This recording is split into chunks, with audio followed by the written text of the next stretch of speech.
A retired military working dog stayed behind to guard a remote cabin while his handler, a Navy SEAL, was away trying to survive another hard stretch of life. When cruel men came looking for him, they didn't steal a thing. They chose something worse. They hung the dog from a tree and beat him not to kill, but to send a message. But the real tragedy wasn't what they did to the dog. It was what their cruelty awakened in a man who had tried to bury his past. A ghost they You're should have gonna never be okay, disturbed. buddy. Before we begin, tell Let's us where check you are that watching leg. from, and if this Good story boy. touches your heart, Hey, please buddy, you're subscribe being for more so stories brave. of loyalty, The doctor faith, will fix and you courage. right up. Marcus Wolf's That's my good steel-toed boy. boot cracked into the dog's ribs. Atlas yelped, blood sprayed across gravel. Two men laughed in the darkness. They didn't know that German Shepherd had dragged 5 SEALs from a Taliban ambush in Kandahar. Didn't know he'd detected 23 IEDs before they could kill. Didn't know his handler was buying coffee at a gas station 50 yards down the road. They had no idea what was coming. The youngest of the 3 men, Ethan Hale, was 23 years old with a face too smooth for the cruelty in his eyes. He raised a steel rod above his head, grinning at his companions.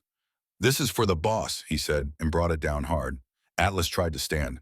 His back leg, damaged by shrapnel in a firefight years ago, buckled beneath him. He'd been trained not to show pain, not to give away position, not to break. Even now, bleeding onto the dirt outside a darkened cabin in the Oregon wilderness, he made no sound beyond that first involuntary yelp. Lyle Croft, 35, with a scar cutting through his left eyebrow, grabbed a length of rope from the bed of their truck. "Get him to the tree." The third man, Marcus Wolf, was the leader. 38 years old, beard going gray at the edges, eyes flat and calculating. He'd done this kind of work before. Not often, but enough times to know exactly how far they could go without crossing the line into something that would bring real heat. "Careful," Marcus said. "We're sending a message, not making a murder." They dragged Atlas toward a thick-limbed pine at the edge of the clearing. The dog fought every inch, his training surging up through the pain. He twisted, snapped his jaws at reaching hands, dug his claws into the soft earth. But there were 3 of them, and only one of him, and that damaged leg wouldn't hold his weight anymore. They hauled him upward. The rope bit into his shoulder and neck, lifting his front paws off the ground low enough to keep him struggling, high enough to make him helpless. Atlas hung there, breath coming in controlled bursts, despite the agony radiating through his chest. His eyes remained fixed on the cabin door, on the place where his handler should have been. The first blow landed against his ribs with a sound like breaking branches. Then another, and another. Ethan laughed once, high and nervous, before Marcus shot him a look that killed the sound in his throat. "Enough noise," Marcus said quietly. "This isn't about you." They worked with ugly efficiency. Fists and boots in that steel rod, striking with just enough force to break bone and tear flesh, but never quite enough to end it. They knew their business. They'd been told exactly what to do. When Atlas's body finally went slack, when blood matted his black and tan coat and one eye had swollen nearly shut, Marcus raised a hand. "That'll do," he said. Lyle wiped his knuckles on his jeans, breathing hard. "Boss said to make it clear." "It's clear." Marcus pulled a knife from his pocket and turned to the tree. With slow, deliberate strokes, he carved into the bark. The sound was harsh and final in the night air. When he finished, 2 words stood out pale against the dark trunk: "Last warning." He stepped close to Atlas, close enough that the dog could see him through his one good eye. "Your owner should have listened," Marcus said, as if the dog could carry the message. "Now he'll understand." They left without looking back. Boots crunching on gravel, truck doors slamming, engine fading into the distance. Silence rushed back in. Atlas hung alone in the darkness, the rope cutting into his shoulder, pain pulsing through him in waves that matched his slowing heartbeat. Time passed strangely. Minutes stretched thin. The cold seeped into his bones. But worse than the pain, worse than the cold, was the waiting. He listened for the sound of a familiar truck, for boots on gravel, for the scent of the man who was supposed to be there. Nothing came. Somewhere near dawn, the fog began to lift, revealing the pale edge of morning. Atlas's breathing had gone shallow, each breath a careful effort. His body trembled, but his eyes stayed open, fixed on the cabin, as if willing it to wake to answer him. Miles away, Garrett Sullivan finished loading timber onto a flatbed truck and started the long drive home, unaware that the quiet he'd trusted had been broken, and that the warning waiting for him was written not in words, but in blood and rope and silence. Autumn had settled over the Cascade Mountains like a held breath. Mist drifted low between dark pines. The air was cool enough to sting the lungs, the kind of quiet that made every sound feel deliberate. Garrett Sullivan had chosen Pine Ridge, Oregon because it was empty, or so he thought. The cabin sat alone on 20 rough acres at the edge of nowhere, where the paved road thinned to gravel and then simply gave up. The logs were weather-darkened, the roof patched unevenly with mismatched shingles, the porch sagging just enough to remind him nothing here was permanent. Garrett liked it that way. Permanence was a lie he'd learned to distrust. He was 40 years old, broad-shouldered, but built lean rather than bulky, the kind of strength shaped by 18 years of use instead of mirrors. His hair, once dark brown, had begun to fade with gray at the temples. He kept it cut short out of habit, the same way he kept his beard trimmed close to his jaw. His eyes were steel blue and perpetually alert, belonging to a man who'd learned that stillness could be louder than violence. People in town said he looked older than his years. Garrett knew it wasn't time that had aged him. It was memory. He'd served 18 years as a Navy SEAL, 7 deployments to Afghanistan, Iraq, and Syria. Retired in 2022 with 40% hearing loss in his right ear, shrapnel scars across his back, and nightmares that turned sleep into a battlefield. The VA disability check of $23.40 a month wasn't enough to live on, but combined with odd jobs, hauling timber, and fixing machinery for farmers who paid cash, he scraped by. Barely. He owed $47,000 in medical debt from a back surgery the VA hadn't fully covered, interest piling faster than he could dig out. But he had the cabin, the mountains, silence, and he had Atlas. The German Shepherd was 9 years old now, large even by the breed standards. His coat was deep black and tan-scarred lightly along the flank where a piece of shrapnel had torn through muscle in Helmand Province. One ear was notched from a different fight, a different lifetime. He moved slower than he once had, his back right leg stiff on cold mornings, the legacy of that same shrapnel wound. But his eyes remained sharp and intelligent, dark brown, and endlessly watchful. This was not a dog that chased squirrels or barked at passing birds. This was a ba that had been trained to find explosives, to detect ambushes, to pull wounded men from burning vehicles. Atlas had served alongside Garrett for 6 years, from 2016 to 2022.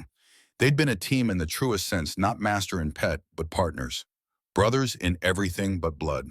In Kabul, August 2021, when the building collapsed during the evacuation chaos, it was Atlas who dragged Garrett from the rubble with pieces of metal embedded in both their bodies. Garrett had woken in a field hospital with Atlas lying beside his cot, the dog refusing to leave despite his own injuries. The medic had said, "That dog saved your life, pulled you 20 meters through fire." Garrett had reached down and rested his hand on Atlas's head. Not the first time. When Garrett's enlistment ended and he'd walked away from the uniform, the Navy had offered him a choice. Atlas could be reassigned to a new handler, or Garrett could adopt him under the K-9 Veterans Adoption Program. There had been no choice at all. They'd come to Pine Ridge together, two broken things trying to figure out how to be whole again. Garrett spent his mornings working with his hands, splitting firewood, repairing fence posts scavenged from a nearby abandoned property, fixing whatever time and weather had loosened. Money was always tight, but working kept his mind from wandering to places he didn't want it to go. Atlas stayed close, usually lying in a patch of sunlight on the porch or patrolling the perimeter with that distinctive limping gait. He rarely barked, didn't need to. His presence alone was enough to make most people think twice about approaching uninvited. That morning, as the fog lifted and weak November sunlight filtered through the pines, a black SUV slowed on the gravel road. Garrett straightened from the wood pile, instinctively placing himself between the vehicle and the cabin. Atlas rose without command, moving to stand at Garrett's left knee. His posture was calm but unmistakably alert. The SUV stopped. A man stepped out. He was well-dressed for a place like this. Victor Kane was in his early 60s, tall and lean, his silver-streaked hair carefully combed, boots polished despite the mud. He wore confidence the way some men wore cologne, heavy and intentional. His smile was practiced, warm enough to disarm, but it never quite reached his eyes. "Mr. Sullivan," he said as if tasting the name. "I'm Victor Kane. I represent a group of investors interested in this area." Garrett didn't offer his hand. He'd learned to read people in places where reading them wrong meant dying. This man had the look of someone who'd never been told no and hadn't liked it the few times it happened. "Not interested," Garrett said. Kane's smile didn't falter. He glanced at the cabin, then at the surrounding forest, his gaze lingering on Atlas for just a fraction too long. "Everything has a price, Mr. Sullivan. This land, these 20 acres, we're prepared to offer $200,000. Cash. That's double the assessed value. Not for sale.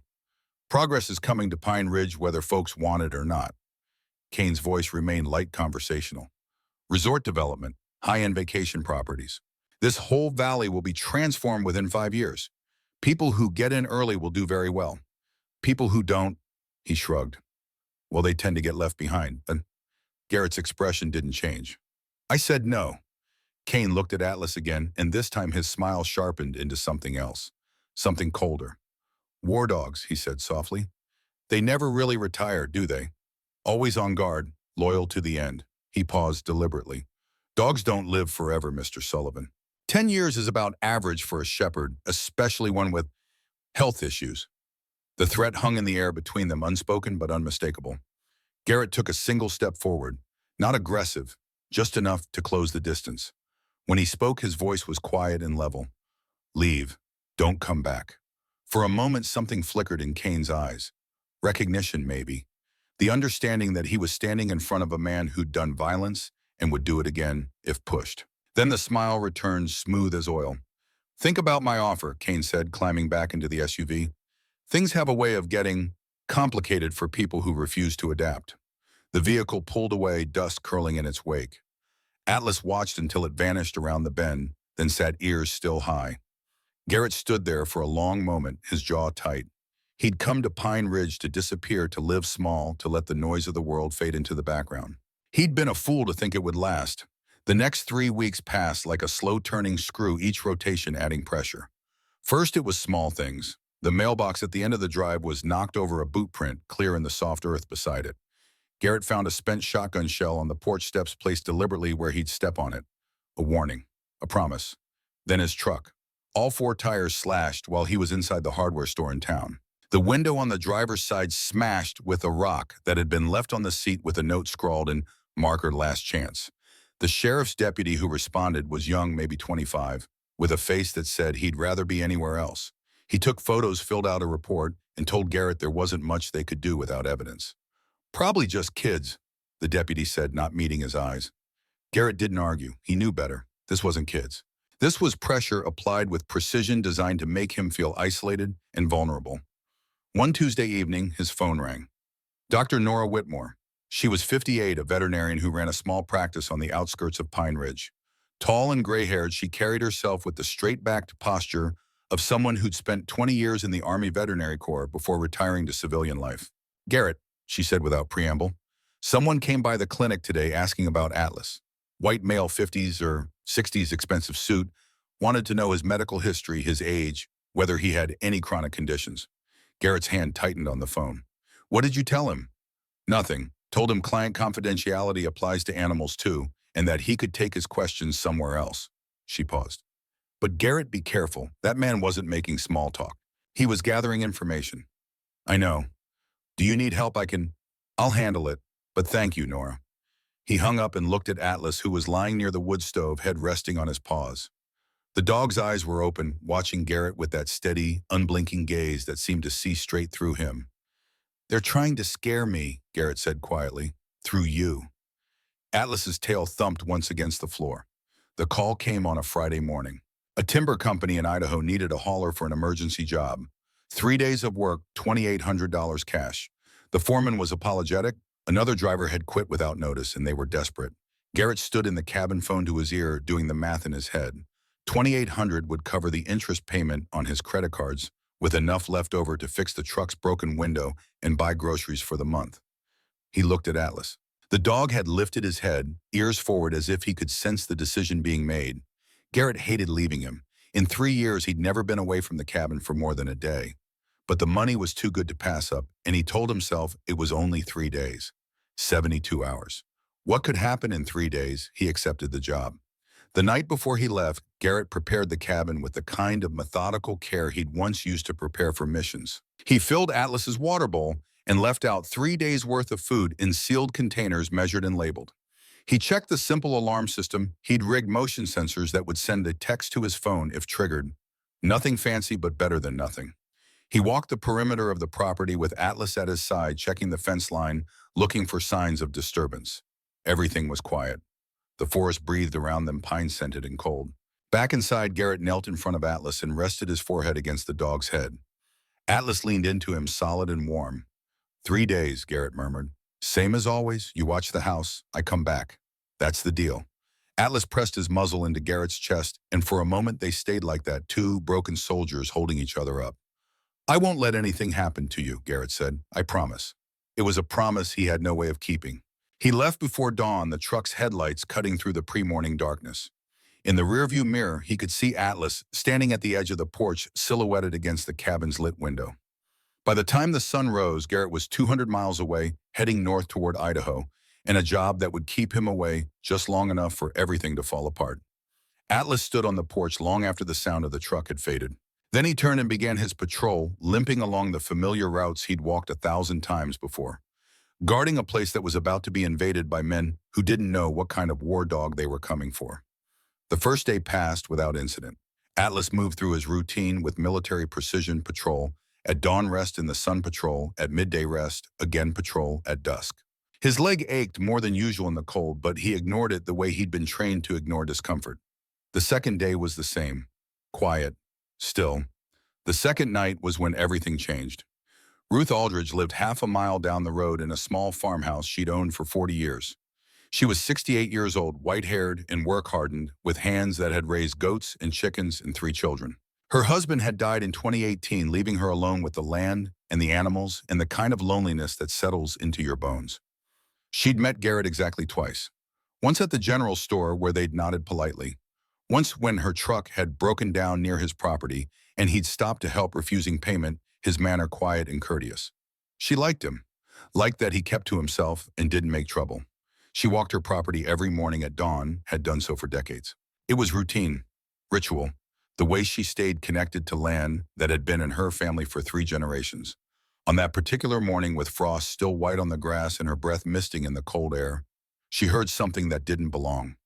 A sound like a wounded animal, low and pained, coming from the direction of Garrett Sullivan's property. Ruth changed direction, walking faster, despite the stiffness in her knees. She knew Garrett had left. She'd seen his truck pass by 2 days ago, heading toward the highway. She also knew he had that dog, the big German shepherd with the limp. She found Atlas hanging from the pine tree at the edge of the clearing. For a moment, she couldn't process what she was seeing. Her mind rejected it, tried to make it into something else, something that made sense. But there was no other explanation. The dog had been beaten, badly. Blood had dried in dark patches on his coat. One eye was swollen shut. He hung from a rope tied around his shoulder and neck, his front paws just barely touching the ground, his body sagging with exhaustion and pain. But he was alive. His chest rose and fell in shallow breaths. His one good eye tracked her movement as she approached. "Oh God," Ruth whispered. "Oh God, what did they do to you?" She pulled her phone from her pocket with shaking hands and dialed 911. Then she called the number Garrett had given her when he'd helped with her truck, leaving a voicemail because he didn't answer. Then she did the only thing she could do. She found a knife in her truck, cut the rope, and lowered Atlas as gently as her old arms would allow. The dog whimpered once the first sound of pain he'd allowed himself to make. "I've got you," Ruth said, her voice breaking. "I've got you. Help is coming." She sat in the dirt with Atlas's head in her lap, her fingers gentle on his blood-stained fur, and waited for someone to come save a dog who'd spent his whole life saving others. Garrett was 3 hours into the drive back to Pine Ridge when he got Ruth's voicemail. He listened to it twice, her voice shaking, saying something about Atlas and hurt, and please come home right now. He didn't remember much about the next 3 hours. Just the white line of the highway disappearing under his wheels, his hands locked on the steering wheel, his mind refusing to think, refusing to imagine, because if he let himself imagine, he'd drive the truck straight off the road. He made calls, left voicemails, texted people whose numbers he barely remembered. Nora Whitmore, the sheriff's office, anyone who might help. Most of all, he drove. Faster than was safe, faster than was legal, the speedometer pushing 90 on straight stretches, not caring about tickets or cops or anything except getting home. When he finally turned onto his road, the sun was setting, painting the sky in shades of red and gold that he didn't see. His eyes were fixed on the cabin, on the clearing, on the place where Atlas should have been waiting. Ruth's truck was parked near the porch. She was sitting on the steps, and when she saw him coming, she stood up slowly, like someone who'd aged 10 years in a single day. Garrett killed the engine and got out. He couldn't make his legs work right, couldn't seem to move fast enough, even though every instinct was screaming at him to run. "Where is he?" His voice came out rough, barely human. Ruth's eyes were red. "Dr. Whitmore has him. I called her. She came right away." "Is he?" Garrett couldn't finish the question. "He's alive." But Garrett, She gestured toward the tree line. You need to see. He followed her to the pine tree, saw the rope cut and lying in the dirt, saw the dark stains on the ground that could only be blood, saw the words carved into the bark. Last warning. Something inside Garrett went very still and very cold. He'd felt this before. In Fallujah in 2007, when his convoy had been hit and 3 of his teammates had died screaming. In Mosul in 2017, when he'd called in an airstrike on bad coordinates and 4 civilians had been torn apart by American bombs. In Kabul in 2021, when the building had collapsed and Atlas had dragged him out of the rubble with pieces of metal embedded in both their bodies. It was the feeling of the world narrowing down to a single point of absolute clarity. The feeling of knowing exactly what had to be done, even if doing it destroyed you. Who did this? He asked quietly. Ruth shook her head. I don't know. I found him this morning, but he'd been hanging there all night. Maybe longer. Garrett nodded once. He walked back to his truck, got in, and drove to Nora Whitmore's clinic without saying another word. The veterinary clinic was a modest single-story building, set back from the road with a hand-painted sign and a gravel parking lot. Garrett had been there half a dozen times over the past 3 years for routine checkups, vaccinations, the kind of ordinary things that belong to an ordinary life. There was nothing ordinary about tonight. He pushed through the door into the waiting room. It was empty except for Nora, who was standing behind the front desk, with her arms crossed, her face drawn and tired. Where is he? Garrett asked. Surgery room. He's stable, but... Garrett walked past her. She didn't try to stop him. Atlas was lying on a padded table in the back room, his body wrapped in bandages, an IV line running into his front leg. His breathing was steady but shallow. His eyes were closed. Garrett's legs gave out. He dropped to his knees beside the table and pressed his forehead against the cold metal edge. I'm sorry, he whispered. I'm so sorry. I left you alone. Nora came in behind him. She didn't touch him, didn't offer empty comfort. She just stood there and gave Hinnis the facts in her calm clinical voice. 2 broken ribs, severe bruising across his shoulders and flanks, lacerations on his neck from the rope, minor internal bleeding that I was able to stop, concussion, possible damage to his right eye I won't know for sure until the swelling goes down. She paused. Garrett, whoever did this, knew exactly what they were doing. They beat him just hard enough to cause serious pain and injury, but not hard enough to kill. This was calculated. Garrett lifted his head. His eyes were dry. He was past tears, past shock, into something colder and harder. How much? For the surgery and the medications, $8,700. He had $620 in his checking account. The money from the Idaho job hadn't been deposited yet. I'll pay you, he said. I don't know how, but I'll pay you. Nora's expression softened. Garrett, I know you're good for it. That's not what I'm worried about. She hesitated. I served in Iraq. I've seen what happens when good men get pushed too far. Whatever you're thinking of doing, I'm thinking of making sure this doesn't happen again. Through legal channels, Garrett didn't answer. He turned back to Atlas, resting his hand gently on the dog's flank, feeling the rise and fall of his breathing. Nora sighed. He needs to stay here for at least 48 hours, maybe longer. I'll call you if anything changes. I'm not leaving him. Garrett, I'm not leaving him. She studied him for a long moment, then nodded. There's a chair in the corner. I'll bring you some coffee.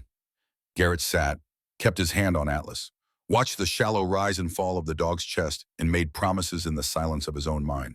Promises about justice, about consequences, about making sure that the men who'd done this understood exactly what kind of mistake they'd made. Outside, the sun finished setting and darkness settled over Pine Ridge like a held breath. And somewhere in that darkness, Victor Kane sat in his expensive house, confident that he'd broken Garrett Sullivan, that the message had been delivered, that the land would be his. He had no idea that he'd just awakened something far more dangerous than an angry man. He'd awakened a warrior who'd spent 18 years learning how to hunt. Garrett Sullivan stayed at Nora's clinic until past midnight. He sat in the hard plastic chair beside Atlas's table, hand resting on the dog's flank, watching the steady rise and fall of breathing that proved his partner was still alive. Atlas slept fitfully, whimpering occasionally when dreams took him back to the attack. Each time Garrett would murmur something reassuring and the dog would settle. Around 1 a.m., Nora came in with coffee and a blanket. You should go home, she said gently. Get some rest. I'll call if anything changes. Garrett shook his head. Can't leave him again. Garrett, I left him once. That's what caused this. His voice was flat, empty of everything except guilt. I won't do it twice. Nora sighed but didn't argue further. She brought him a pillow and left him to his vigil. Garrett didn't sleep. He sat in that chair through the darkest hours, making plans in the silence. Not the kind of plan that involved rage or recklessness, but the kind he'd learned to build in places where mistakes meant body bags. Observe, listen, verify, document, then act. By the time dawnlight crept through the clinic windows, turning the darkness gray, Garrett had crystallized his thoughts into something cold and precise as a blade. He drove to a gas station bathroom and washed his face in the sink, staring at the stranger in the mirror. Same steel blue eyes. Same gray-streaked hair, cut military short. But something had shifted behind those eyes. Something that hadn't been there 4 days ago. Something he'd tried very hard to bury when he left the Navy. He shaved carefully the way he used to before missions. Not for appearance, but for clarity. For the ritual of preparation. Then he bought coffee and a breakfast sandwich he didn't taste and drove back toward Pine Ridge as the sun broke pale and cold over the Cascades. The cabin waited in its clearing, quiet again as if nothing had happened. Garrett walked the perimeter, slowly reading the ground, the way he'd been trained to read terrain for IEDs and ambush points. 3 sets of boot prints overlapping. Different treads, different weights. One man heavy on his heels, another with a shorter stride. The third moved with more care, placing his feet deliberately. Tire tracks cut and recut into the soft shoulder where the gravel met dirt. He photographed them with his phone, measured the width between treads. With a piece of string, noted the depth of impression. The rope still lay at the base of the pine tree. He bagged it carefully, touching only the cut ends. There might be DNA, skin cells, something. The carving on the tree stared back at him. Last warning. The letters were crude but confident, cut with a fixed blade knife, probably 4 to 5 inches long, based on the depth and width of the marks. Garrett photographed it from 3 angles, noted the height about 6 feet, suggesting the carver was tall or had reached up deliberately. Then he saw it. Something caught his eye in the dirt near the base of the tree. A small black object partially hidden by pine needles. Garrett bent and picked it up carefully. A camera, no bigger than a matchbox wireless, the kind used for home security. The LED light on its side still blinked red battery, nearly dead, but not quite. Garrett's stomach turned cold. Kane hadn't just wanted to hurt Atlas. He'd wanted to watch it happen. Wanted to record Garrett's reaction when he found his dog hanging broken from a tree. Wanted to see him break. The cruelty of it was almost incomprehensible. The calculation. Someone had climbed this tree, positioned this camera at the perfect angle, made sure it would capture everything. For a moment, Garrett stood frozen, imagining Kane sitting in some comfortable office watching the footage, watching Atlas fight for his life, watching Garrett discover him. Maybe Kane had smiled. Maybe he'd shown it to others. The rage that surged through Garrett was white-hot and absolute. His hand closed around the camera, crushing it. Plastic cracked. Circuits bent. The red light died. But destroying it changed nothing. The footage was already uploaded, somewhere stored, backed up. Kane had what he wanted, proof that he could reach into Garrett's life and destroy what mattered most. Garrett dropped the broken camera into his pocket. Evidence. One more piece of the puzzle Sheriff Clayton Reeves would need. He walked back to his truck with legs that felt disconnected from his body and drove into town. The general store sat on Main Street, a low clapboard building that smelled of coffee and sawdust and old wood.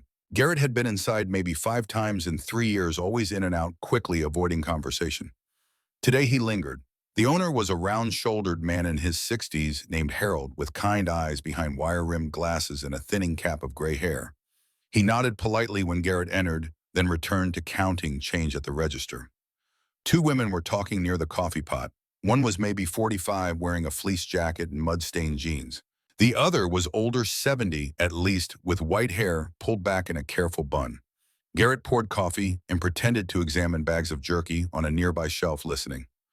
"Told them no 3 times, the younger woman was saying, her voice tight with frustration. "But Kane keeps coming back. Last week they offered me half what the land's worth and called it generous." "They did the same to the Hendersons," the older woman replied. "Except when John said, no, someone broke their daughter's bike, snapped it clean in half and left it on their porch. Sheriff, do anything. You know Clayton, she tries, but without proof." The conversation drifted to other topics. Garrett paid for his coffee and left carrying 3 names with him. Kane, Henderson, Clayton. Outside, a patrol car rolled past unhurried. Garrett watched it park beside the sheriff's office, a modest brick building with a faded American flag hanging from a pole out front. He waited 10 minutes, then walked across the street and pushed through the door. The woman behind the desk looked up, and Garrett recognized her immediately, even though they'd never formally met. Sheriff Clayton Reeves was 53 years old, tall and straight-backed, with auburn hair, cut short and streaked with silver that caught the fluorescent light. Her face was angular, weathered with pale freckles across the bridge of her nose. Her eyes were hazel and calm, the kind of calm that came from seeing bad things and choosing not to flinch. She wore her uniform neatly. No excess jewelry except a simple watch, no makeup. She didn't need to raise her voice when she spoke. "Garrett Sullivan," she said, not a question. "Ma'am, heard about your dog, I'm sorry." She gestured to the chair opposite her desk. "Sit." Garrett sat, placed his phone on the desk with the photos queued up. Clayton studied him for a long moment, the kind of assessment that felt familiar. She was reading him the way he'd read her, looking for tells, for weaknesses, for whether he could be trusted. "You served," she finally said. "Navy, 18 years. Marine Corps, 20. She nodded at his phone. "That what I think it is. Evidence. Boot prints, tire tracks, rope fibers, photographs of the carving. Atlas had paint flecks embedded in his shoulder, industrial paint, dark green. Dr. Whitmore bagged it. He pulled the crushed camera from his pocket. And this, found it at the base of the tree. Kane was recording everything." Clayton's jaw tightened almost imperceptibly. She picked up the phone, scrolling through the photos with careful attention. When she examined the broken camera, something cold flickered in her eyes. "Victor Kane," she said quietly, setting everything down. "You're sure? As sure as I can write without proof that'll hold up in court." She opened a drawer in her desk and pulled out a folder, setting it between them. "Kane's been operating in Pine Ridge for 3 years, buying up land for what he calls resort development. When people don't want to sell, things start happening. Vandalism, accidents, pressure. Has he been violent before? Not directly. That's the problem. He hires people who hire other people. By the time anything happens, his hands look clean." Clayton's jaw tightened. 3 years ago, my son Daniel owned a small farm about 10 miles from here. Kane made him an offer. Daniel said no." She paused, and in that pause, Garrett saw something crack behind her professional composure. 2 weeks later, Daniel's truck went off the road on Highway 26. Investigators said he'd been drinking. Blood alcohol, .12. Her voice stayed level, but her hands had curled into fists on the desk. "My son didn't drink, hadn't touched alcohol in 5 years. He was in recovery, went to meetings twice a week. But they closed the case. No witnesses, no evidence of foul play. Just a single vehicle accident on a road Daniel had driven 1,000 times." Clayton opened the folder, revealing a stack of incident reports and photographs. 7 other people have had similar experiences after refusing to sell to Kane. Property damage, animals killed. One family's house caught fire while they were at church. No one's pressed charges. Everyone's terrified. Kane has lawyers and Portland connections in county government. The one person who did try to file a complaint had their business insurance mysteriously canceled the next week. She looked at Garrett directly. "You understand what you're stepping into. I understand men like Kane think they're untouchable. They usually are. Money buys a lot of protection." "Not always," Garrett said quietly. Clayton studied him again, weighing something, making a decision. "I can't act on suspicion," she finally said. "I need proof that will stand up when lawyers get involved. Photographs, testimony, physical evidence. If I move too soon, Kane walks and everyone who helped me gets burned. Then we get you proof." Clayton's eyebrow lifted slightly. "You want Kane in handcuffs. I want the men who hurt Atlas in a cell. Seems like we're after the same thing." "What I want," Clayton said, "is justice done the right way. Through the system. Not through," she gestured vaguely at Garrett, "whatever you're thinking about doing." "I'm thinking about watching and documenting. Same as you." They sat in silence for a moment. Outside, a truck rumbled past. Someone laughed on the sidewalk. "All right," Clayton said. "Here's how this works. You don't confront anyone. You don't play hero. You watch, you document, you bring everything to me quietly. You step outside those lines, even once, I'll arrest you myself. Clear?" "Clear." "Good." She slid the folder across the desk. "These are the other victims. Start with Ruth Aldridge. You already know her. The rest might talk to you if they know I sent you." Garrett took the folder and stood. At the door, he paused. "Sheriff, your son. I'm sorry." Clayton nodded once, her expression carefully neutral. "Make sure Atlas gets well. Then we'll see about making some people sorry they ever came to Pine Ridge." By late afternoon, Garrett was back at Nora's clinic. Atlas was awake, groggy from pain medication, but responsive. When Garrett entered, the dog's tail moved in a weak approximation of a wag, and something in Garrett's chest loosened just slightly. "Hey, buddy," he said softly, kneeling beside the table. "You doing okay?" Atlas tried to lift his head, managed it this time, and leaned forward to touch his nose to Garrett's hand. Nora appeared in the doorway, arms crossed. "He's stubborn, just like someone else I know. He's going to be all right. The ribs will heal, the eye's still swollen, but I don't think there's permanent damage. The concussion is the main concern right now. I need to monitor him for another 2 days at least." She studied Garrett. "You look like you haven't slept." "I'll sleep when this is over." Garrett, "I know, but I can't rest while they're out there, while Kane thinks he won." Nora sighed. "Just promise me you won't do anything that ends with you in jail or a hospital." Garrett didn't answer. He stayed with Atlas until evening, talking to him quietly, telling him about the investigation about Clayton and the other victims, about the plan forming in his mind. Atlas listened with his eyes half closed, occasionally shifting position, always keeping some part of his body in contact with Garrett's hand. When full darkness fell, Garrett finally left. He drove to the address Clayton had given him for Warren Briggs. Warren lived in a small house on the east side of town, set back from the road behind a stand of cottonwoods. He was 47 years old, a carpenter by trade with calloused hands and a face weathered from years of outdoor work. He answered the door with a shotgun in his hands, then lowered it when he saw Garrett's empty palms raised. "Sheriff Reeves sent me," Garrett said. "Said you might be willing to talk about what happened to your house." Warren studied him for a long moment, then stepped aside. "Come in." The interior was sparse but clean. Warren gestured to a table in the kitchen, and they sat across from each other like men preparing for negotiation. "You're the one with the dog," Warren said. "Yes." "Heard what they did. I'm sorry." Warren rubbed his jaw. "My house burned down 2 years ago. September 14th, 2023. I was at my sister's wedding in Eugene. Got a call from the fire department at 11 p.m. They determined the cause. Electrical fire, they said. Faulty wiring in the attic." Warren's hands clenched on the table. "I'd had that wiring inspected 6 months earlier. Passed with no issues. But the investigator said sometimes these things happen." "So you didn't believe that?" "No, because 3 weeks before the fire, Victor Kane offered me $60,000 for my property. I told him it wasn't for sale at any price. Week later, my tool shed got vandalized. Week after that, someone slashed the tires on my work truck." He met Garrett's eyes. "Then my house burned. You have documentation, dates, photos, the inspection report, all of it." Warren stood and pulled a cardboard box from a closet, setting it on the table. "Been saving it. Thought maybe someday someone would give a damn." Garrett went through it methodically. Insurance papers, photos of the house before and after, the electrical inspection from March 2023 showing everything up to code, police reports about the vandalism that had been filed and gone nowhere. "Can I copy these?" Garrett asked. "You can have the originals if it means Kane faces consequences." They talked for another hour. Warren gave he names other people who'd been pressured, who'd lost property, or animals, or peace of mind. A network of quiet suffering that Kane had built through intimidation and violence. When Garrett left, he had 3 more addresses and a growing picture of a man who'd turned cruelty into a business model. The next 2 days passed in a blur of conversations and documentation. Garrett spoke to the Hendersons, a couple in their 30s with 2 young children. They told him about the broken bike, about anonymous letters suggesting their daughter might have accidents on the way to school. The fear in their eyes was palpable even now. He spoke to Pastor Franklin Cross, 71 years old, white-haired, and dignified despite the tremor in his hands. The pastor explained how Kane had tried to buy the land under First Baptist Church, offering a quarter of its value. When Pastor Cross refused, someone had spray-painted obscenities on the church doors and slashed the tires on the church van. He spoke to Caleb Stone, a 58-year-old veteran who'd served in Desert Storm, whose cabin had been broken into and ransacked while he was at a VA appointment. Caleb's Purple Heart medal stolen.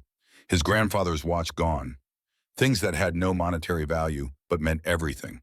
Every conversation added another piece to the puzzle. Every victim had the same story: refused, Kane faced consequences. And every one of them had been too afraid or too worn down to fight back. Until now, Garrett compiled everything into a digital folder. Photos, documents, timelines, witness statements recorded on his phone with permission. He sent it to Clayton with a simple message. "This enough to start?" Her response came 10 minutes later. "It's a start, but we need Kane directly connected. Keep digging." On the 3rd day after Atlas's attack, Garrett sat in his truck across the street from a bar called the Timber Lodge. It was 4 in the afternoon, the parking lot half full with work trucks and a black SUV, He recognized from the day Kane had visited his cabin. He'd been watching for 2 hours when three men emerged. He recognized them from Ruth's description: Marcus Wolfe with his graying beard, Lyle Croft with the scar through his eyebrow, and young Ethan Hale with his arm in a sling. Atlas had gotten a piece of him after all. Garrett recorded video on his phone as they climbed into a truck registered to Pinecrest Hauling LLC, one of Kane's shell companies. He followed them at a distance as they drove to a construction site on the north edge of town. He parked where he could see without being seen, watching them unload equipment, noting the company logos, the license plates, the times, and locations. Building a pattern, his phone buzzed. A text from Nora: Atlas is improving, eating on his own, wants to see you. Garrett allowed himself a small smile and drove back to the clinic. Atlas was sitting up when Garrett entered, his tail wagging properly for the first time in days. The bandages had been changed, revealing healing cuts and fading bruises. His swollen eye had opened partially, and both eyes tracked Garrett's movement with sharp intelligence. "There's my boy," Garrett said, kneeling down. Atlas leaned forward and licked his face thoroughly, tail going harder. Nora watched from the doorway. "He's healing faster than I expected. Tough old dog. Can I take him home tomorrow?" "Yes, but you'll need to keep him quiet for at least 2 weeks. No running, limited movement medication 3 times a day." She handed him a paper bag full of pill bottles. "And Garrett, be careful. Someone who will do this to a dog won't hesitate to do worse to a person." That night, Garrett sat alone in the cabin, reviewing everything he'd gathered. The evidence was substantial but circumstantial. Kane's name appeared nowhere directly. Everything traced back to his companies, his employees, but never to him personally. They needed something more, something that would tie Kane directly to the violence. His phone rang at 9 p.m. Clayton, her voice tight. "We have a problem. Just got a call from County Dispatch. Someone tried to run Ruth Aldridge off the road an hour ago. Dark truck, no plates visible. She's shaken but unhurt." Garrett's hand tightened on the phone. "Kane's escalating. Because you're asking questions, because people are starting to talk." Clayton exhaled slowly. "He knows we're building a case. He's trying to scare everyone back into silence. It won't work." "Maybe not. But Garrett, I can't protect all of them. I have 2 deputies for the entire county. If Kane decides to really apply pressure, then we need to move faster. Or you need to back off before someone gets killed." Garrett looked at the photos on his phone. Atlas hanging from the tree. Ruth's terrified face. The burned remains of Warren's house. "I'm not backing off," he said quietly. "But I have an idea. Something that might force Kane's hand." "I'm listening." "He thinks I'm afraid. Thinks that what happened to Atlas will make me fold. What if I let him believe that, then make him an offer he can't refuse? You want to bait him. I want to get him on record admitting what he did. Confession threat, something that ties him directly to Atlas and everything else." Clayton was quiet for a long moment. "That's dangerous. If he suspects a trap, he won't, because I'll make it real. I'll tell him I'm ready to sell, that I can't afford Atlas's medical bills, that I'm desperate. Men like Kane, they can't resist kicking someone when they're down. And you'll be wearing a wire. If you can provide one." Another pause. Then Clayton said, "Meet me tomorrow, early. We'll set this up right." They met at dawn in an empty parking lot on the edge of town. The air was cold enough to see breath, the sky still dark purple in the west. Clayton handed him a small recording device no bigger than a button and showed him how to activate it. "Keep the conversation on property and Atlas," she said. "Get him to reference what happened. And if he admits knowledge, makes threats, anything that shows intent, that's what we need. And if he doesn't bite, then we keep building the case the slow way." She looked at him seriously. "Garrett, if this goes wrong, if he suspects anything, you could end up like a Daniel." "Understood. Understood." "Good, because I'm not losing anyone else to Victor Kane." Garrett drove to Portland that morning, the recording device hidden under his shirt, practicing his lines in his head. He had to sell this, had to make Kane believe he'd broken. Kane's office occupied the 15th floor of a gleaming glass building in the Pearl District, the kind of place designed to intimidate, to remind visitors how small they were. The receptionist tried to turn him away, but Garrett simply said, "Tell Mr. Kane that Garrett Sullivan is here to discuss selling his property. He'll want to see me." 10 minutes later, he was being shown into an office with floor-to-ceiling windows overlooking the city. Victor Kane sat behind a massive desk of dark wood, his silver hair perfectly styled, his suit probably worth more than Garrett's truck. He smiled as Garrett entered, the same practiced smile from their first meeting. "Mr. Sullivan, this is unexpected." Kane gestured to a chair. "Please sit." Garrett sat making sure the recording device was positioned correctly. I want to sell. Kane's smile widened. I'm glad you've reconsidered, though I'm sorry it took such unfortunate circumstances to change your mind. My dog's medical bills are $8,000. I can't afford that and the property taxes and everything else. So yeah, I'm selling. Of course, these things happen. Kane pulled out a folder already prepared. My original offer was 200,000. Given the complications, shall we say 150. That's half what the land's worth. Perhaps, but it's substantially more than you'll get from anyone else, and it's cash. Immediate relief from your financial difficulties. Kane leaned back in his chair. Unless you'd prefer to wait for another unfortunate accident. There it was, not quite an admission, but close. What happened to Atlas wasn't an accident, Garrett said carefully. Kane's expression didn't change. I wouldn't know anything about that, though I did hear he encountered some local troublemakers. Such a shame when animals get caught in the crossfire of human disputes. Is that what this is, a dispute? Mr. Sullivan, let me be frank. Kane opened a drawer and pulled out another folder, sliding it across the polished desk. Actually, before we discuss new terms, there's something you should see.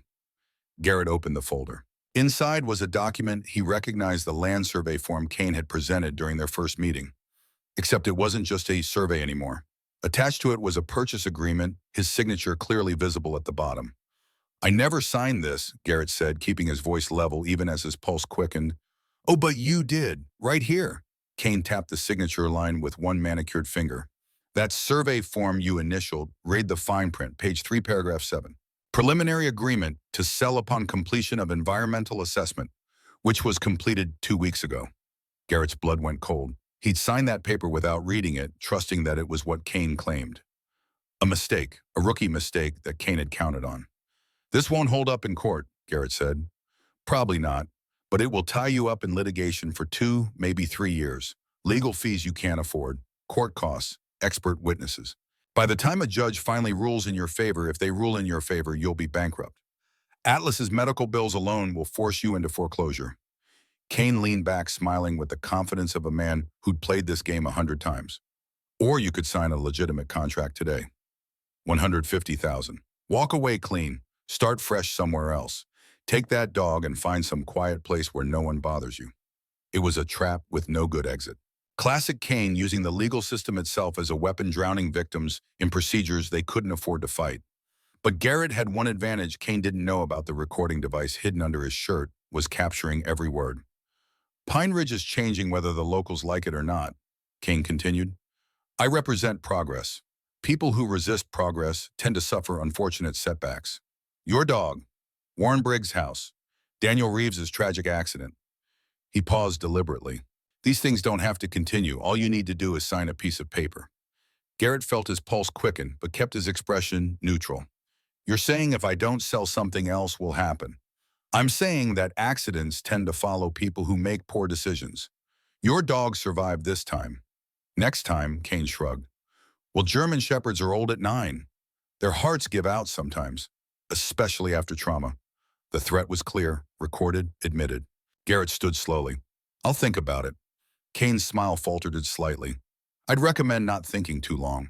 My patience has limits, Mr. Sullivan, and I have people who are very good at helping indecisive individuals reach clarity. Like Marcus Wolf, Ethan Hale, Lyle Croft. Kane's eyes went flat and cold. I don't know those names. Sure you don't. Garrett turned toward the door, then paused. One more thing. You had someone plant a camera at my property to watch, to record what you did. I have no idea what you're talking about. Right, just like you had no idea about the fire at Warren's house, or the threats to the Henderson family, or running Ruth Aldridge off the road last night. Garrett met Kane's eyes. You know what your problem is? You think money makes you invisible, but everyone leaves traces, and I'm very good at finding them. Kane stood, his composure cracking for the first time. Get out of my office. I'm going. But we'll see each other again. In court. Garrett walked out, forcing himself to maintain a steady pace until he reached the elevator. His hands were shaking. The recording device felt like it was burning against his chest. He made it to his truck, drove 3 blocks, pulled over, and called Clayton. I got it, he said. All of it. He referenced Atlas Briggs, your son Ruth. Made direct threats, admitted to the fake contract. Everything. You're sure it's clear on the recording? Garrett played it back, listening to Kane's voice, admitting knowledge of everything threatening further violence, revealing the depth of his cruelty. "That's clear enough," Clayton said, and he could hear the grim satisfaction in her voice. "Get that recording to me. Now." Garrett drove straight to Pine Ridge, delivered the device to Clayton at her office. Watched as she listened to the recording twice, making notes, her expression hardening with each of Kane's words. When it finished, she looked up at Garrett. "This is good, really good. But I need to verify chain of custody, get the county DA involved, maybe bring in state police or FBI. She hesitated. It could still take time, and Kane might run if he suspects we're coming. How long? Days, maybe a week if we're lucky. And Clayton stood and walked to the window, looking out at Main Street. I'm going to make some calls. Pull in every favor I have. The DA owes me. State police too. We'll move as fast as we can. What do I do? Go get your dog. Take him home. Let him heal. And Garrett, she turned to face him. Stay away from Kane. Don't go back to Portland. Don't do anything that could compromise this case. We're so close. Don't give him an excuse to claim harassment or intimidation. Garrett nodded. I can do that. Good, I'll call you when we're ready to move. He drove to Nora's clinic and found Atlas waiting by the door, tail wagging, ready to go home. The dog's recovery was remarkable, already walking with more confidence, eating well, the light returning to his eyes. He's been like this all morning, Nora said, smiling. Knew you were coming somehow. Garrett helped Atlas into the truck, moving slowly to avoid jarring the healing ribs. The dog settled onto the bench seat, leaning against Garrett's side as they drove. Back at the cabin, Garrett carried Atlas inside, despite the dog's protest that he could walk. He set him on a thick blanket near the wood stove. Atlas circled once, then lay down with a contented sigh. For the first time in days, the cabin felt right again. Garrett sat beside him, hand resting on Atlas's head, and waited. Waited for Clayton to make her move. Waited for justice to finally arrive in Pine Ridge. Outside, evenings settled over the mountains. Somewhere in Portland, Victor Kane sat in his office making phone calls, trying to figure out if he'd just made a fatal mistake. He had. He just didn't know it yet. The call came at 4:30 in the morning, 5 days after Garrett had delivered the recording to Sheriff Clayton Reeves. He was already awake. Had been for an hour, sitting on the porch with Atlas at his feet, watching the sky lighten, from black to deep blue to the pale gray that came before dawn. Sleep had been difficult since bringing Atlas home. Not from nightmares this time, but from waiting. The evidence was strong, the recording was damning, but Garrett had learned in 18 years of service that the distance between evidence and justice could be measured in miles of red tape and mountains of bureaucratic procedure. Still, he waited, because this had to be done right. No shortcuts, no revenge fantasies, just the law applied with precision to a man who thought himself above it. When his phone vibrated, he answered before the second ring.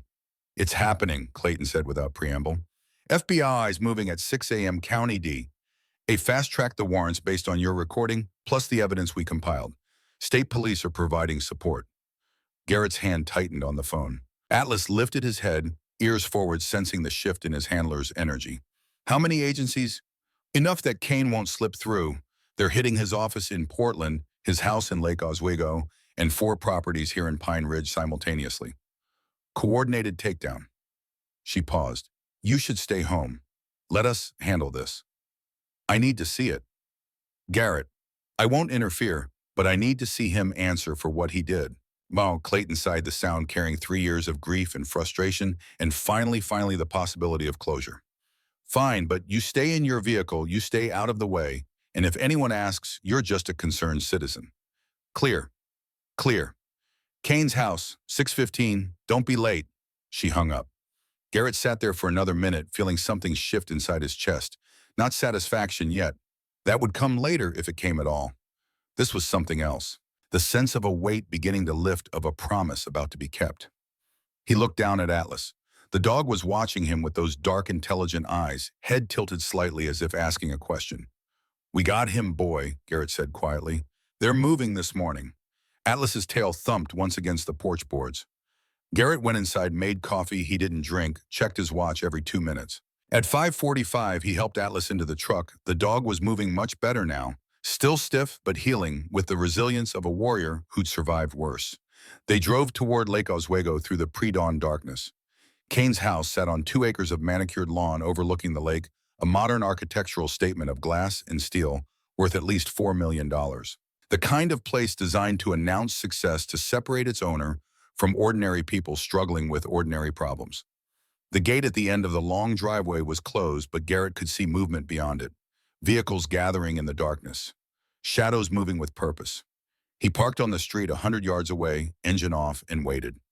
Atlas sat up in the passenger seat, alert but calm, watching the same gate with the same patience he'd shown on countless missions. Waiting for the moment, trusting his partner to know when it came. At precisely 6 a.m., the gate swung open.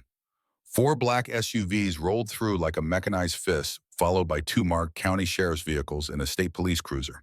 They moved fast, doors opening before the vehicles had fully stopped, officers in tactical gear spreading out with practiced efficiency.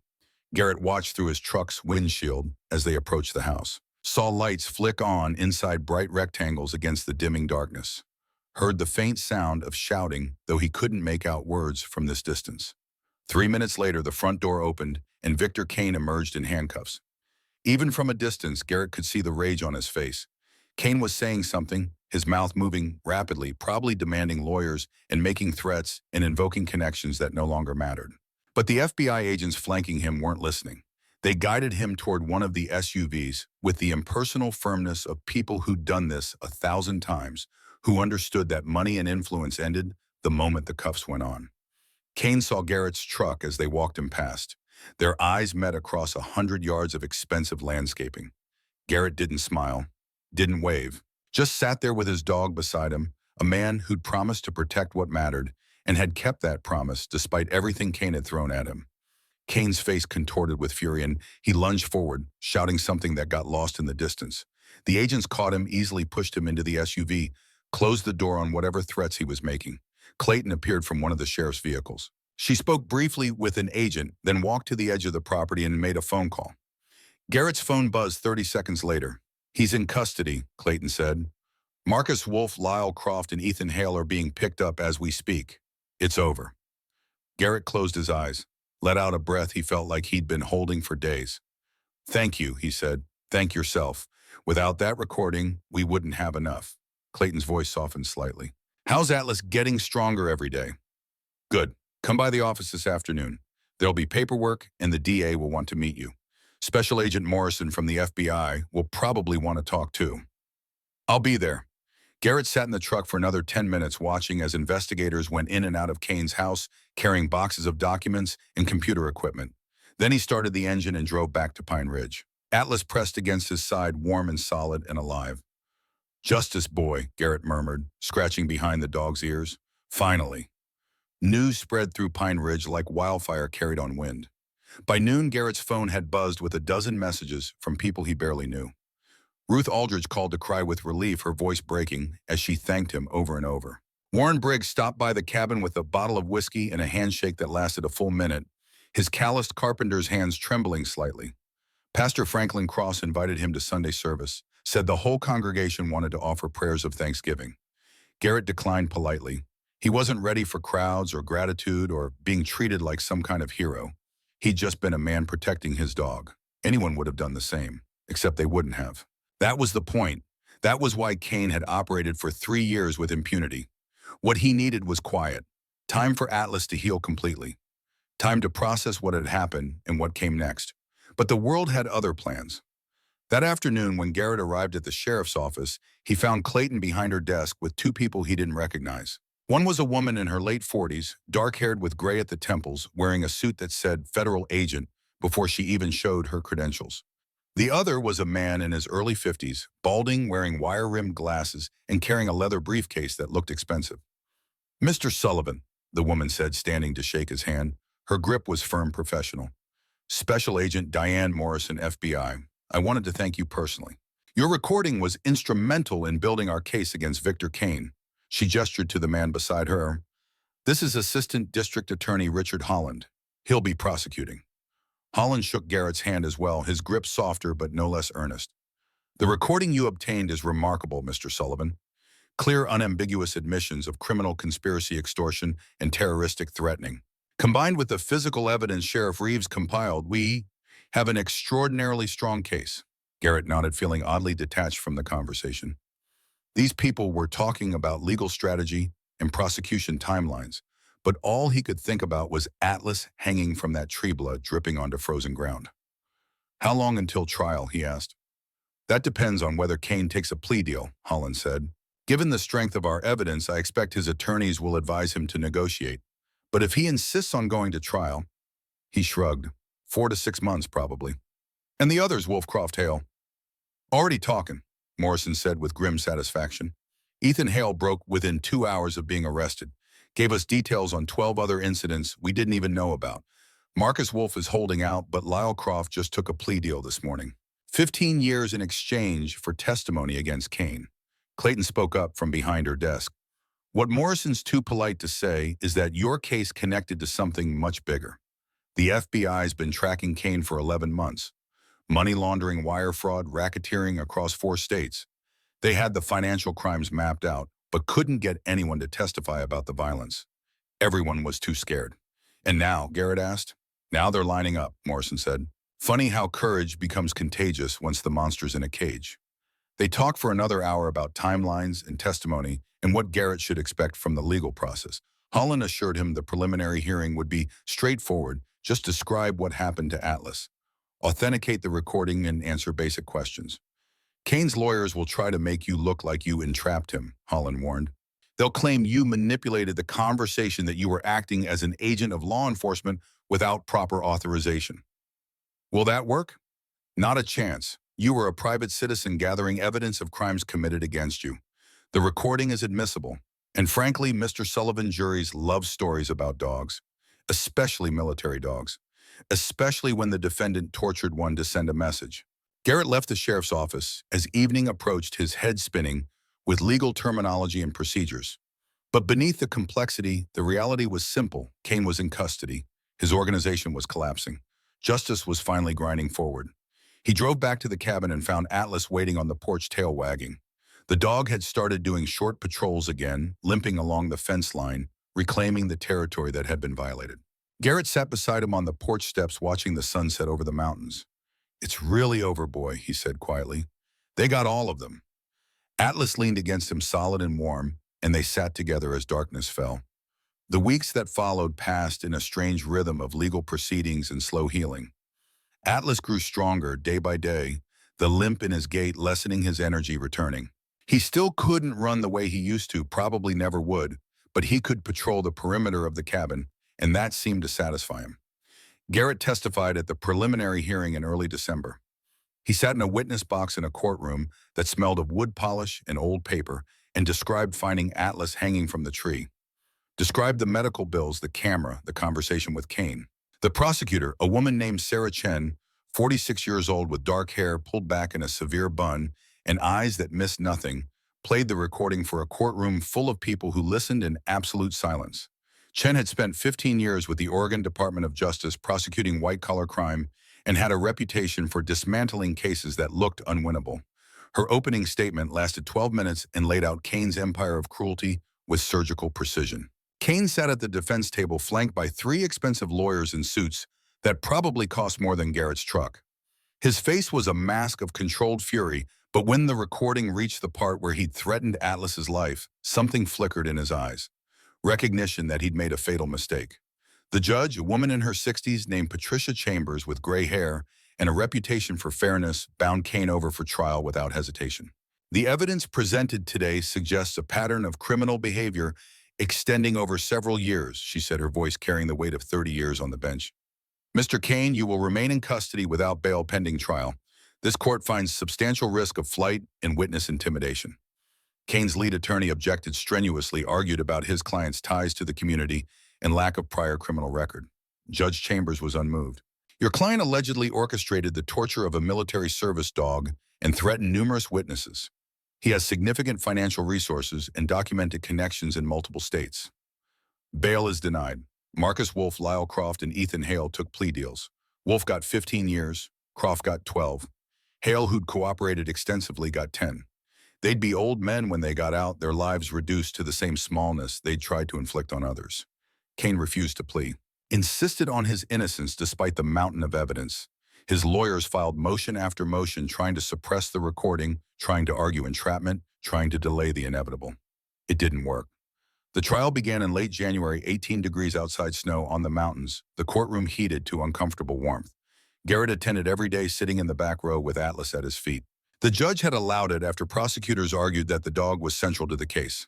Atlas sat perfectly still as he'd been trained to do, a living reminder of what this was really about. Sarah Chen built her case methodically, like an architect constructing a building, one carefully placed brick at a time. She called Warren Briggs, who testified about his burned house producing the electrical inspection that proved the fire was no accident. Kane's lawyers tried to shake him on cross-examination, but Warren was unflappable, his carpenter's hands steady on the witness stand railing. She called the Hendersons, who described the threats against their daughter. The mother broke down crying when she described finding the broken bike on their porch, the father's jaw tight with barely controlled rage. She called Ruth Aldridge, who told the jury about finding Atlas hanging from a tree, her voice breaking as she described cutting him down. "I've seen a lot in 68 years, Ruth said quietly, but I've never seen cruelty like that. Never seen someone hurt an animal just to hurt the person who loved it." She called Pastor Franklin Cross, who provided documentation of the vandalism at his church and testimony about Kane's attempt to buy the land for a fraction of its value. She called Dr. Nora Whitmore, who provided medical testimony about Atlas's injuries, photographs that made several jurors look away. Nora walked them through each broken rib, each laceration, each calculated blow designed to cause maximum pain without killing. "Whoever did this knew exactly what they were doing," Nora testified. "This wasn't random violence. This was torture performed by people who understood canine anatomy well enough to hurt without killing." She called FBI agents who traced Kane's money, connecting him to shell companies and payoffs, and a web of corruption that stretched across 4 states. They presented financial records showing payments to Pinecrest Hauling LLC the day before Atlas was attacked, payments to Marcus Wolf's personal account, a paper trail that led directly back to Victor Kane. And she called Garrett. He walked to the witness stand with Atlas at his side. The courtroom went silent as they approached, every eye on the German Shepherd limping beside his handler. Judge Chambers had allowed it over defense objections, ruling that Atlas's presence was relevant and that his visible injuries were probative evidence. Garrett was sworn in. Atlas sat perfectly still beside the witness box, exactly as he'd been trained to do in his military service days. Sarah Chen approached, her manner professional but warm. "Mr. Sullivan, can you describe your relationship with Atlas?" "He was my partner. We served together for 6 years in Afghanistan. He saved my life more than once. Saved other lives too. 14 men pulled from a collapsed building in Kabul, 23 IEDs detected before they could kill. When I retired, I adopted him through the K-9 Veterans Program. And when you left him alone at your cabin last November, what did you expect would happen?" "I expected him to guard the property like he'd been trained to do. I expected him to be safe." Garrett's voice remained level, but his hands gripped the railing. "I trusted that people would leave him alone, that even if someone wanted to hurt me, they wouldn't hurt an animal." "Did you have any reason to believe someone might harm Atlas?" Garrett described Kane's visit to the cabin, the escalating threats, the veiled references to Atlas's age and health. He described the vandalism, the slashed tires, the shotgun shell left on his porch. "Did you report these incidents to law enforcement?" "I filed a report about my truck. The deputy said there wasn't much they could do without evidence." "What happened when you returned from your job in Idaho?" Garrett described finding Atlas. His voice remained steady, controlled, but his eyes went distant as he spoke. The courtroom was utterly silent. 2 jurors were crying. "Ruth Aldridge had cut him down by the time I arrived, but I saw the rope, the blood, the carving on the tree." He paused. "And I found the camera." Chen introduced the crushed camera into evidence, explaining how it had been found at the scene. "What did this discovery tell you, Mr. Sullivan?" "That whoever did this wanted to watch, wanted to record my reaction. That it wasn't just about hurting Atlas, it was about hurting me through him." Then Chen played the recording. The courtroom filled with Kane's voice, smooth and confident, admitting knowledge of Atlas's attack, threatening future harm, connecting himself to every crime the prosecution had outlined. "Your dog survived this time. Next time, well, German Shepherds are old at 9. Their hearts give out sometimes." When it finished, you could have heard a pin drop. Chen asked, "Mr. Sullivan, what did you understand Mr. Kane to be saying?" "That he'd ordered the attack on Atlas, and that if I didn't comply with his demands, he'd do it again. He'd make sure Atlas didn't survive next time."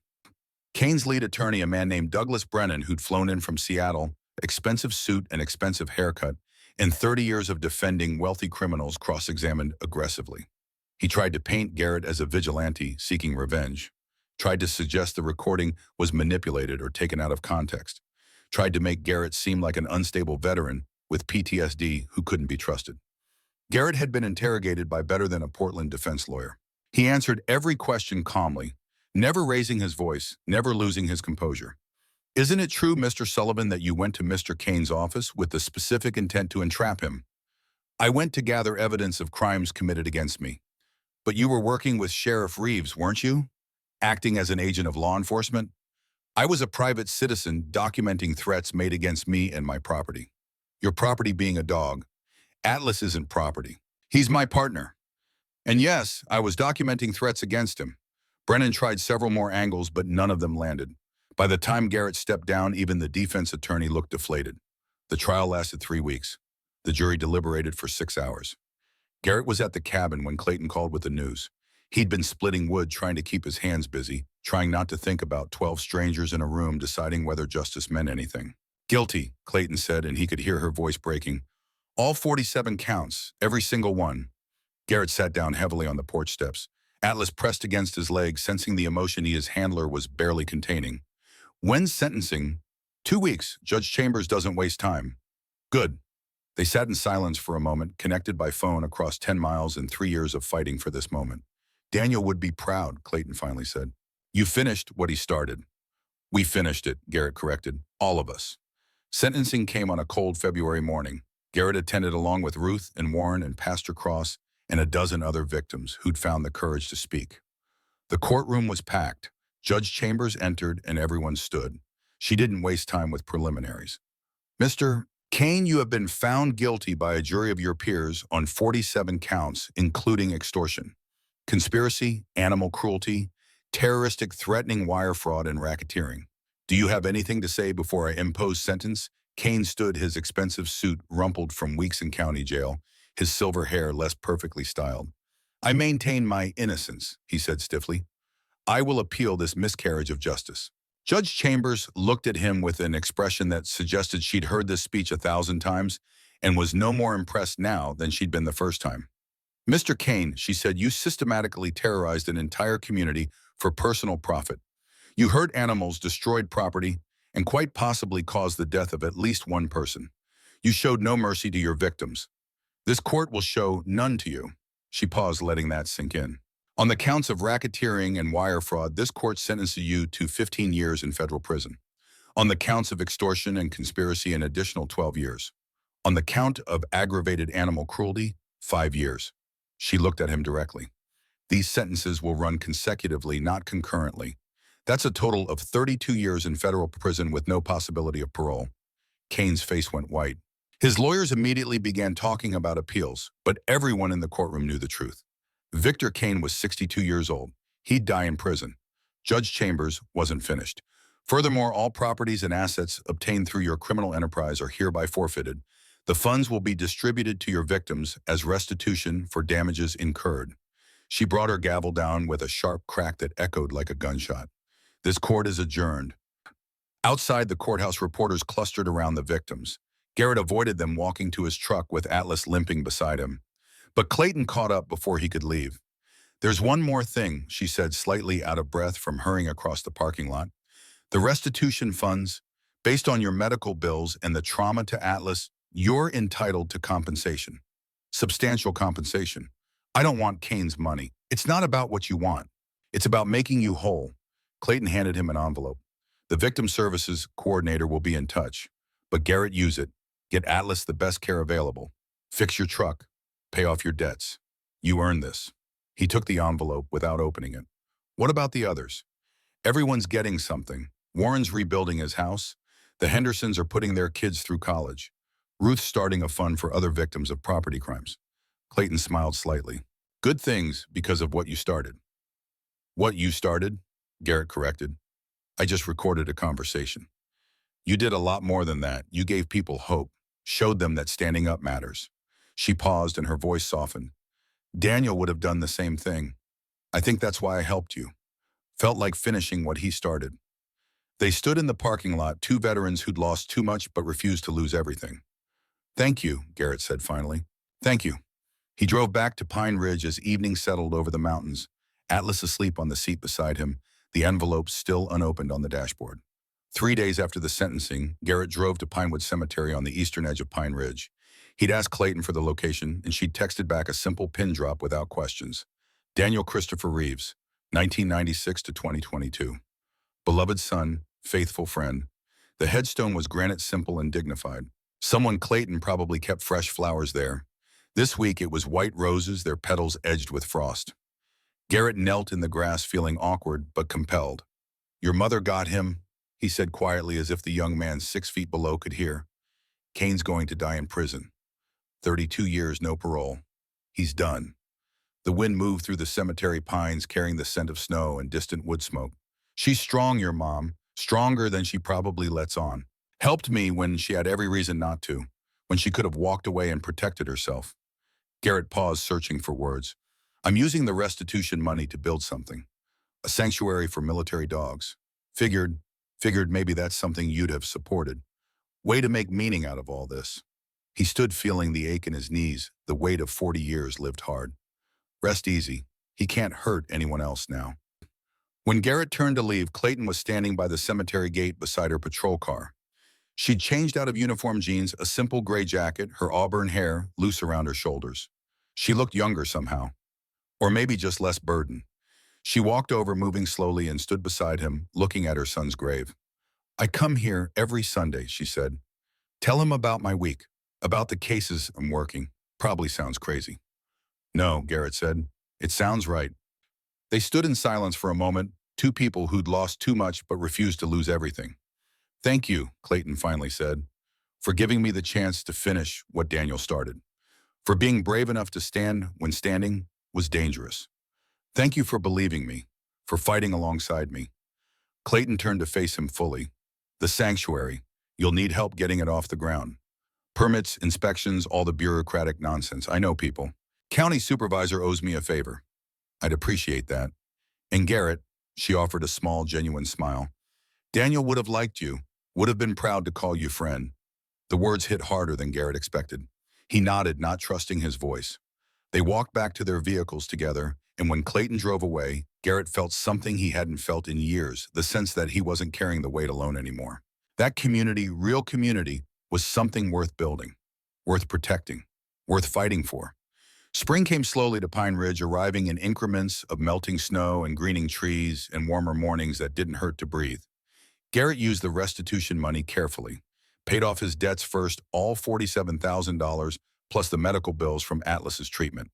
What remained was substantial, more than he'd ever had at once.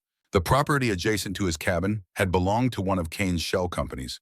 It went up for auction as part of the asset forfeiture. 40 acres of pine forest and meadow, a small barn that needed work, a well that still pumped clean water. Garrett bought it for a fraction of its value. No other bidder showed up. People in Pine Ridge understood what he was building and wanted to help, not hinder. He spent March and April rebuilding using skills he'd learned in the Navy and skills he taught himself from videos and books. Fences strong enough to contain energetic dogs but open enough to let them see the forest. Kennels with heated floors for cold nights. A small office in the renovated barn with space for medical records and adoption files. Signs that read, Atlas Legacy Sanctuary, K9 Veterans Welcome. Nora helped him navigate the nonprofit paperwork, her veterinary expertise invaluable in designing spaces that would keep the dogs healthy and comfortable. Clayton spread the word through law enforcement networks, sending emails to K9 units across the Pacific Northwest. Warren and Ruth and half a dozen other victims volunteered their time, showing up on weekends with tools and enthusiasm, and a desire to turn something terrible into something good. By May, they had their first resident. A 10-year-old Belgian Malinois named Sergeant retired from the Portland Police Department after his handler died of cancer. The dog had been scheduled for euthanasia, too old to rehome, too aggressive for a civilian family, medical issues that would cost thousands to treat. Garrett drove to Portland and picked him up from the shelter. Sergeant growled the whole way back, suspicious and grieving, and not sure whether to trust this stranger. At the sanctuary, Garrett let him off the leash in the main enclosure. Atlas limped over and the two dogs touched noses, some wordless communication passing between them. Understanding, recognition, the knowledge that they were both warriors who'd served and suffered and survived. Sergeant stayed.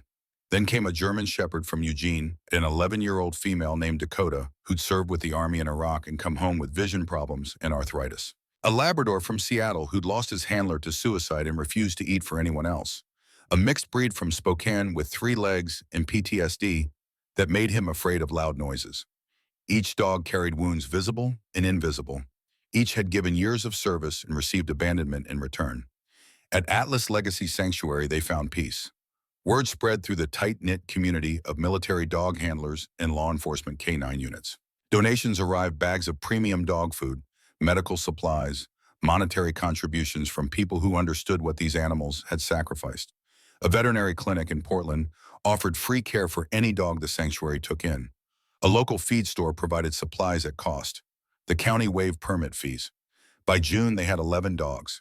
Garrett spent his days maintaining the property, working with the mice, coordinating with volunteers. He slept better than he had in years. The nightmares came less frequently. When they did, he'd wake to find Atlas pressed against him in the darkness, a solid reminder that he wasn't alone, that they'd both survived, that survival meant something. One morning in early July, Clayton stopped by with coffee and a box of Ruth's homemade cookies. "Brought you something," she said, handing him a folder. Inside was a photo, Kane in orange prison scrubs, hands cuffed, being led into F's with Sheridan. He looked older, diminished, nothing like the confident man who'd threatened Garrett's home and hurt his dog. "Thought you might want to see," Clayton said. He tried to appeal. Ninth Circuit denied it yesterday. He's done. Garrett studied the photo for a long moment, then handed it back. "I don't need to see him anymore." "Fair enough." Clayton tucked the folder under her arm and looked around the sanctuary. "How's everything going?" "Good, really good. We're at capacity now, but I'm thinking about expanding. Maybe add another barn, take on a few more dogs." "Need any help with that?" Garrett looked at her. "You offering to mine? I've got some vacation time saved up. Thought maybe I could volunteer. Get my hands dirty, work with the dogs." She paused. "Seems like good therapy." "Yeah," Garrett said quietly. "It is." They walked the property together, checking on the dogs, talking about expansion plans and fundraising, and the quiet satisfaction of building something good from the ashes of something terrible. Atlas followed, moving slower now, but content, his tail wagging as younger dogs played around him. He'd become the sanctuary's unofficial ambassador, greeting new arrivals with patience and wisdom, showing them that this was a safe place. That evening, Garrett sat on the porch of his cabin with Atlas at his feet and watched the sun set over the mountains. The sky burned orange and red and purple colors so vivid they seemed almost unreal.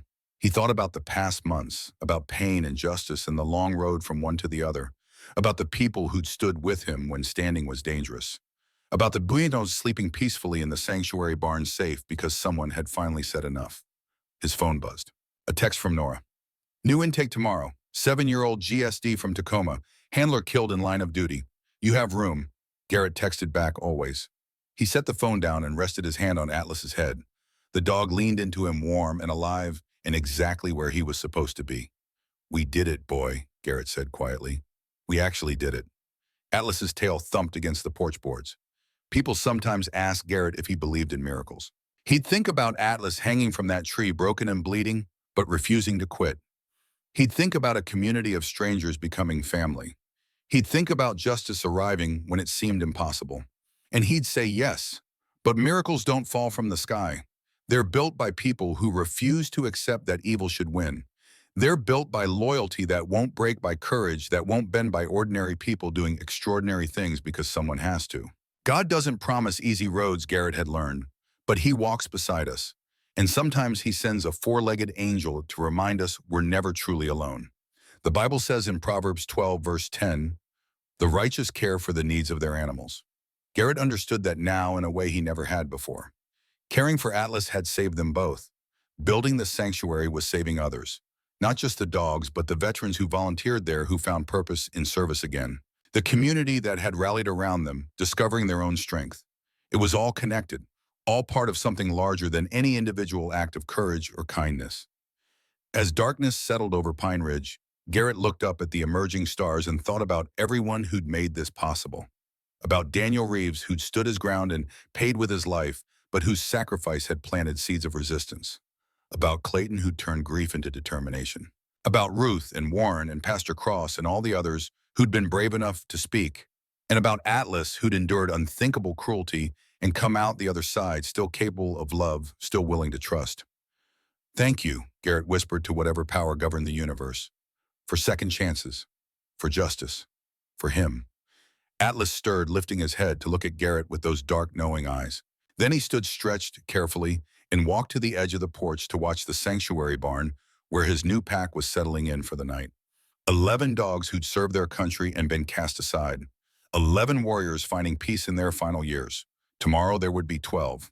And Garrett would be there to welcome the new arrival, to show them that service wasn't forgotten, that sacrifice mattered, that they were home. He stood and joined Atlas at the porch railing, two old soldiers watching over their domain. The lights in the sanctuary barn glowed warm against the darkness. Somewhere inside, a dog barked once, then settled. All quiet, all safe, all well.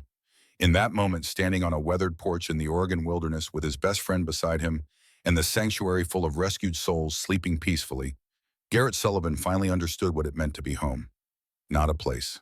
Not four walls and a roof, but the peace that comes from standing firm when tested, from protecting what matters, from building something good in a world that often feels overwhelmed by darkness. He was home. They both were. And tomorrow they'd save another one. The screen faded to text Atlas lived to age 11. He died peacefully in his sleep on August 14th, 2027, surrounded by the family he'd built at the sanctuary. He was buried with military honors under the big pine tree where he'd once hung, broken, the same tree that now stood as a symbol of survival and hope. Victor Kane is currently serving his sentence at FCNE Sheridan, Oregon. He will be eligible for release in 2057 at age 94. Atlas Legacy Sanctuary has rescued 47 military working dogs and helped 280 veterans reconnect with purpose through volunteer work. The sanctuary operates entirely on donations and volunteer support.